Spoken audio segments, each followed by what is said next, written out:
Fala moçada, professor Alberto na área. Na aula de hoje nós vamos trabalhar dinâmica populacional e globalização. Fica atento. Peraí, essa máscara aqui, por causa da situação que nós estamos vivendo, por causa do Covid-19, beleza? Tô parecendo um bandoleiro, não é mesmo? Mas a nossa aula continua depois da vinheta. Tchau!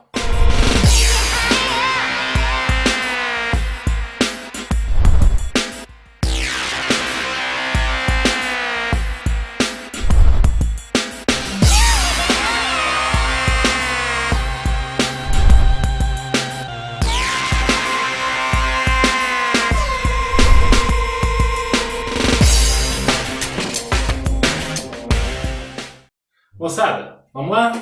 Nossa aula de hoje, dinâmica populacional e globalização. Deixa eu tirar essa máscara, não fico parecendo aí bandoleiro, época do faroeste. Ok? Vamos lá? Eu preciso deixar claro uma coisa.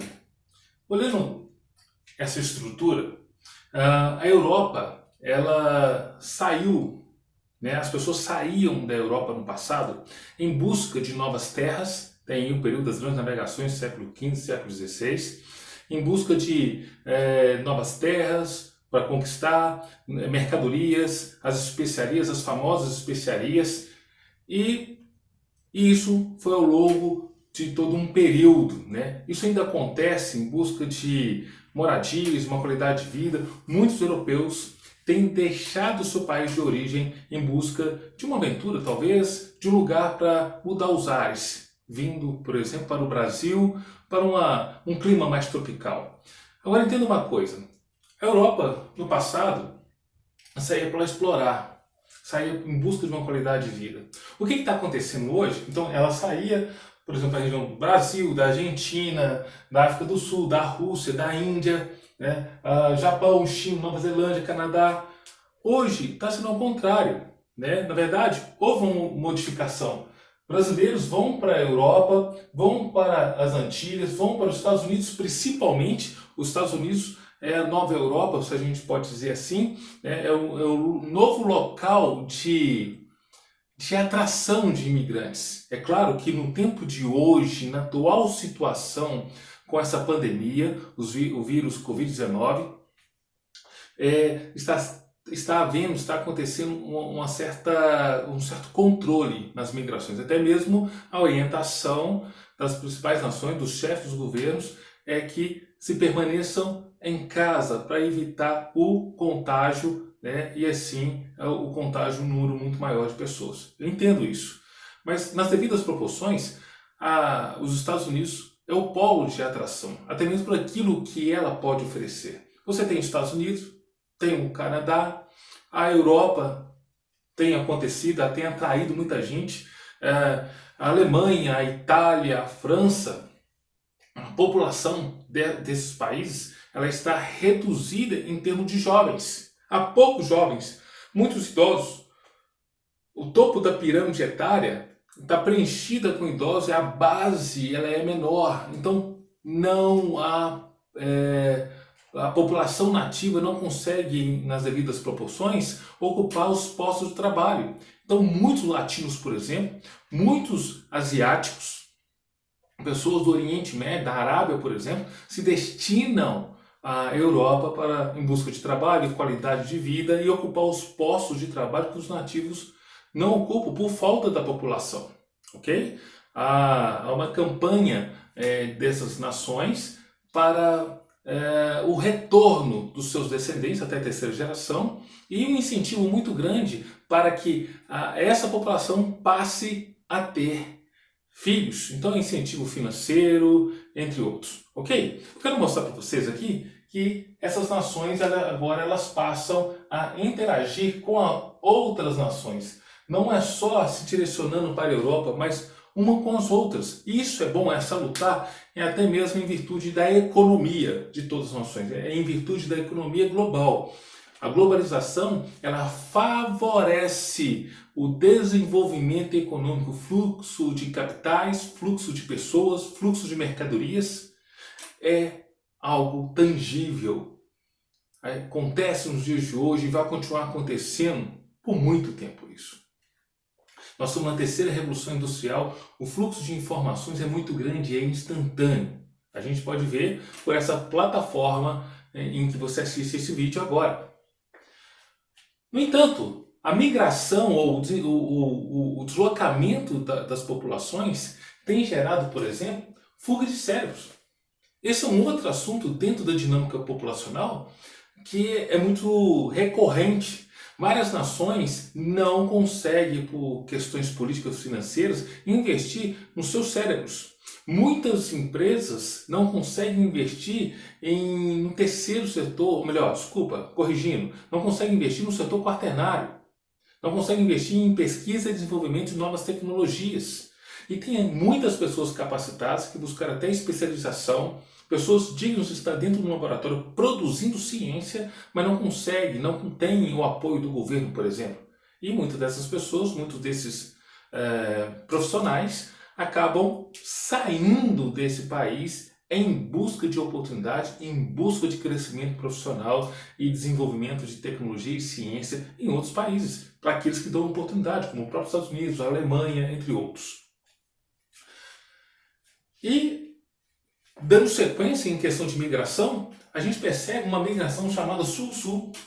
Migração de países subdesenvolvidos em direção aos países em desenvolvimento. Perceba, é país considerado menos desenvolvido indo em direção, pessoas saindo desses países, indo em direção aos países em desenvolvimento. É o caso de haitianos saindo do seu país e se dirigindo ao Brasil. É o caso de venezuelanos, eles saem do seu país e vêm para o Brasil ou outras nações do entorno. A migração sul-sul faz referência àquela divisão norte-sul. Está lembrado? Ter visto isso em história, em geografia? Divisão norte-sul é aquela divisão que divide os países do norte ricos, países desenvolvidos, e os países do sul, os países subdesenvolvidos e em desenvolvimento. Ok? Essa linha divisória não respeita a divisão pela linha do Equador em dois hemisférios. Ela avança em direção ao hemisfério norte, fazendo um contorno entre, por exemplo, a Europa e o continente africano, pegando abaixo ali ao sul dos Estados Unidos, dividindo os Estados Unidos, o México, e lá na frente, na Oceania, ele desce ali, contornando ali, envolvendo o Japão, e pega a Oceania como se fosse um braço jogando para o lado de cima. Está lembrado disso? Então a migração sul-sul acontece no hemisfério sul político-econômico, ok? E a outra questão que a gente não pode deixar de falar, em questão de deslocamento, de migrações, né, de dinâmica populacional, quando eu uso a expressão dinâmica é porque a população não é estática, ela está em movimento. É a questão da xenofobia. Xenofobia é aquela questão onde as pessoas ou os nativos de uma determinada região têm a aversão àquele que vem de fora, têm a aversão ao novo, aquele que chega, aquele que quer fazer parte daquele território, que quer interagir com aquelas pessoas. Muitos acabam tendo um pensamento equivocado por essa aversão aos imigrantes, porque entendem que serão concorrentes. Se eles são concorrentes, o mercado satura. Se o mercado satura, ameaça a mão de obra local. As pessoas não conseguem um local, um espaço no mercado de trabalho, até mesmo porque o estrangeiro que chega e começa a ocupar as vagas no mercado de trabalho, elas terão aí, os empregadores terão uma oportunidade de baixar os salários. Então há uma queda no mercado do valor dos salários, e essas pessoas que são as nativas, elas se veem numa situação bem delicada nessa questão e eles passam a não aceitar, a não tolerar. Então há situações, por exemplo, de preconceito. As pessoas têm preconceito com o estrangeiro, até mesmo porque elas incentivam, pela vinda deles, de baixar o valor dos salários, no desemprego. Então, muitos países até criam restrições, um preconceito àquele que vem de fora, e muitos são barrados e não entram naquele país, ok? Então, acontece hostilidades, agressões. Eu tenho um amigo muito próximo, foi meu professor na universidade, ele foi para a Europa um período da vida dele, e na Europa chegou na França, da França ele foi dar uma esticadinha ali em Londres. Lá em Londres, ele foi pego por uma turma e levou uma surra deles, porque ele era estrangeiro, ok? Mas, na verdade era um turista, né? Ele não estava nem mudando para lá, né, no sentido de buscar uma oportunidade de emprego. Até mesmo turistas são alvos dessas pessoas. É bom tomar cuidado para onde se vai. Não estou generalizando, mas são situações que podem ocorrer, ok? Outra situação que eu quero colocar aqui são 3 momentos de migrações que devemos considerar na dinâmica populacional. Migrações religiosas, migrações relacionadas aos refugiados e migrações relacionadas à migração ambiental, né? Vamos ver cada um desses? Os refugiados. Os refugiados são aqueles que estão em busca de melhores condições de vida.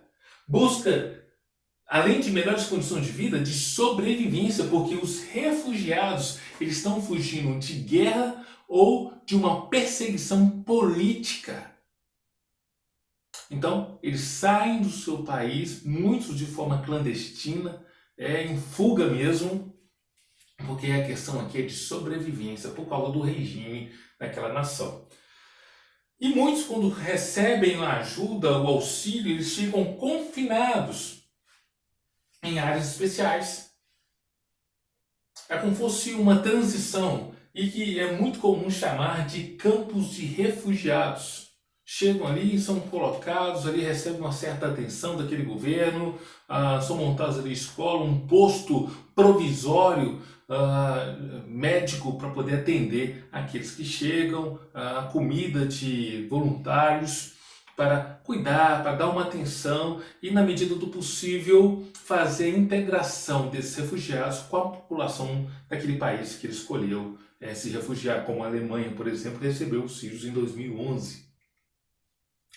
Né, onde eles ali estavam fugindo do governo, uma questão de perseguição política.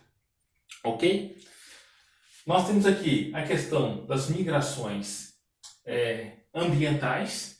Muitas pessoas, muitos povos fogem de certas regiões por causa de alguns eventos naturais, seja eles no âmbito climático, no âmbito de dinâmica interna da Terra, como, por exemplo, a questão de um vulcão entrando em erupção, ou de terremotos, ok?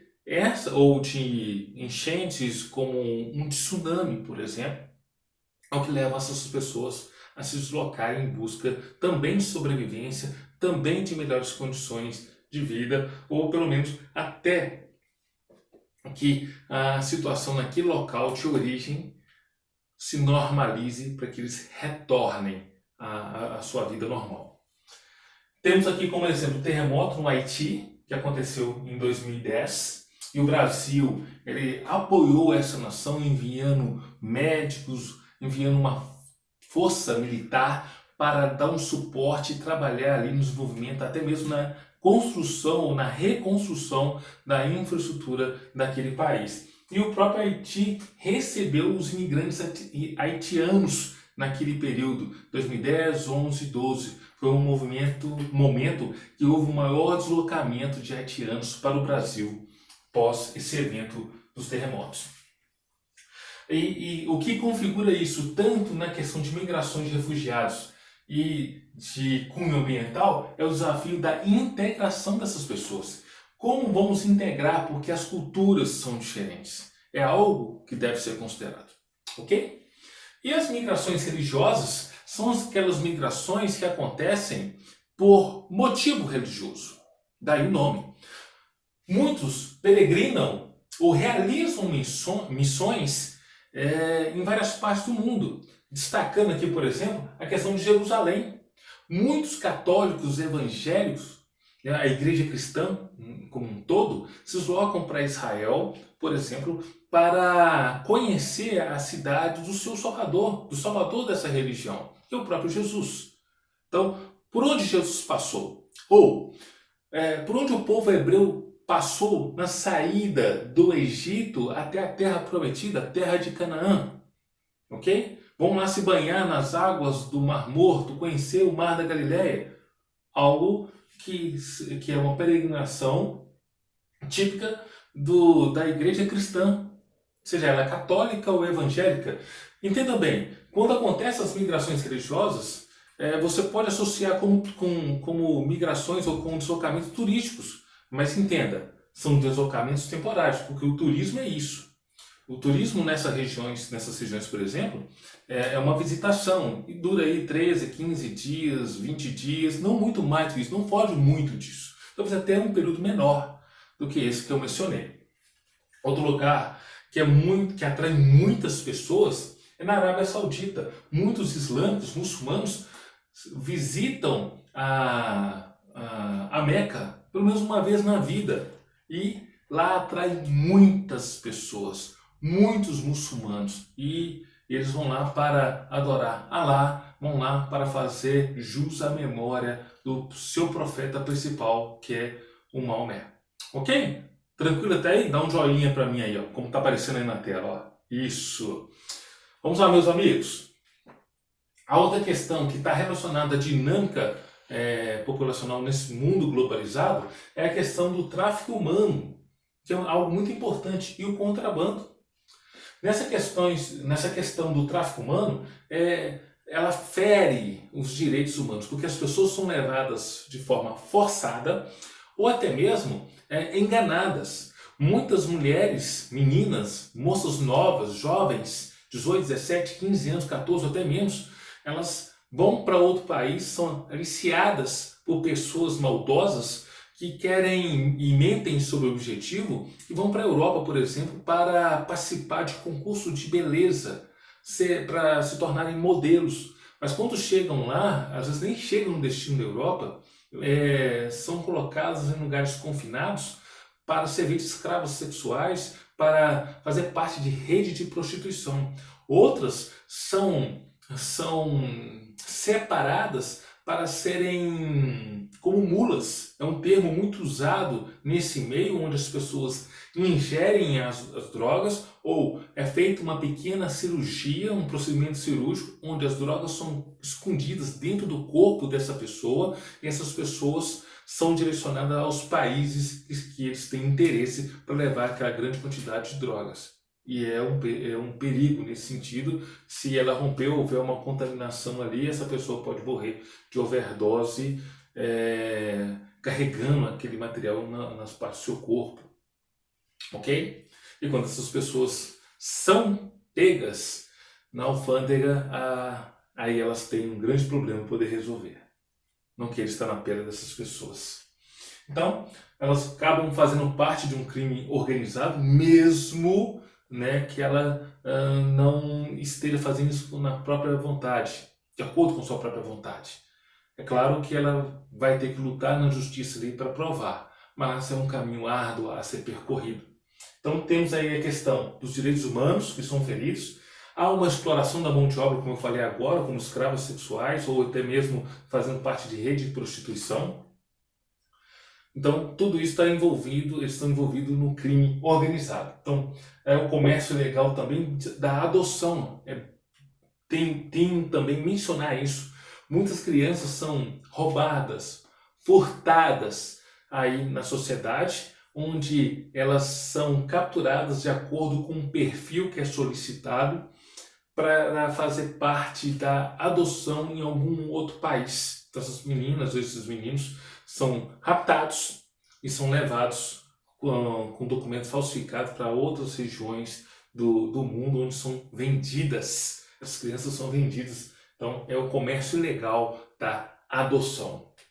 Tráfico de drogas eu mencionei para vocês. E o último aqui é o tráfico de armas, que normalmente acontece nas fronteiras dos países. O Brasil ele tem uma dimensão territorial muito grande e um limite de divisa de território também extenso, principalmente na região da floresta amazônica. Essas regiões elas o Brasil tem dificuldade pelo pequeno número de militares e de policiais, Polícia Federal, para fazer ali a ronda, até mesmo porque em certos trechos da floresta é difícil fazer essas rondas, porque não há estradas, não há acesso para fazer isso via terrestre, é feito via aérea, mas mesmo assim o Brasil não consegue uma efetividade de 100%, sempre é um número menor. Em todas essas questões que eu falei para vocês, muitos perdem a vida. Muitos perdem a vida na perseguição, na fuga, perdem a sua vida porque está carregando drogas, acontece algo errado. Então, sempre tem alguém que perde a vida nesse caso aqui, ok?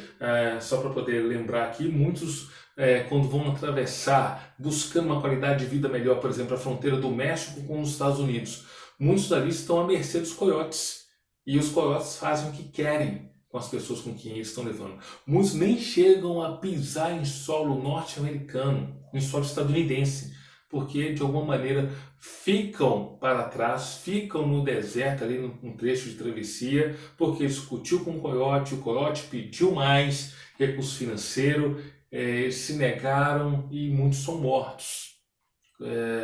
Sem falar nas mulheres, que muitas são estupradas e violentadas de alguma maneira. Ok? Perfeito? Dá outro joinha para nós aí. Pessoal, e para a gente terminar essa aula, vamos falar sobre cultura. Cultura relacionado a processo de globalização. Todo mundo sabe que a globalização ela é estruturada agora, no seu atual estágio, com um movimento a partir de fluxos. São fluxos ligados à economia, fluxo ligado no sentido de passagem de pessoas, fluxo de capitais, fluxo de mercadorias, e principalmente o que dá a base da estrutura da globalização atual é fluxo de informações. Todo esse conjunto agindo e interagindo não pode ficar de fora o que a gente chama de cultura, a cultura dos povos. Cada povo tem sua cultura, sua identidade, sua especificidade. E essa cultura, no atual processo de globalização, está passando por dois processos, duas situações distintas. Uma é a fragmentação ou o enfraquecimento da identidade cultural. Muitas culturas estão perdendo a sua identidade pela grande massa de informação que está sendo vinculada. O grande fluxo é a partir do contato com as pessoas, um contato físico, mas também um contato virtual. A globalização permite que as informações cheguem no mundo inteiro. A globalização também permite que as pessoas se desloquem com grande facilidade, até mesmo por causa da grande tecnologia. São os aviões mais rápidos, os trens, os navios, os carros, enfim, todo o arcabouço tecnológico que permite que o mundo seja encurtado no sentido das suas distâncias. E eu consigo fazer contato com qualquer pessoa em qualquer parte do mundo apenas pelo meu smartphone, apenas pelos aplicativos ou com uma plataforma virtual do YouTube, como está acontecendo agora. Não sei de onde você é, não sei onde você está agora, mas você está assistindo essa aula, nesse instante. Então, esse processo de enfraquecimento da identidade cultural, ela está acontecendo em algumas culturas em virtude da globalização, do fluxo de informações, ok? E o contrário também é verdadeiro. Certas culturas estão em processo de fortalecimento. À medida que há a propagação da identidade cultural de um determinado povo, através desses meios que eu falei, vai fortalecendo, vai enrijecendo, ok? E algo que contribui para que isso aconteça são plataformas, por exemplo, do Netflix, do Amazon Prime. Essas plataformas têm como objetivo divulgar vídeos, filmes, séries, programações que transmitem a ideia, a cultura de uma nação, de um povo, uma identidade cultural para outro. E esses povos, aqueles que não conservam a sua identidade ou não têm uma base de identidade forte bem estabelecida, ela vai se perdendo ao longo do tempo. Ok? A ideia que se tem, que pode se vislumbrar, é a homogeneização de uma única identidade cultural. Será que isso é possível? Qual é a cultura que você vive? Qual é o meio cultural em que você está inserido? Você já notou, você já perdeu alguma coisa? Cultura que os seus pais, seus avós mencionavam, isso não é presente nos dias atuais? Comente aqui se tem alguma coisa que você perdeu, notou que se perdeu ao longo do tempo e que não é mais cultuado, que não é mais valorizado. Ok? Essa aula termina aqui.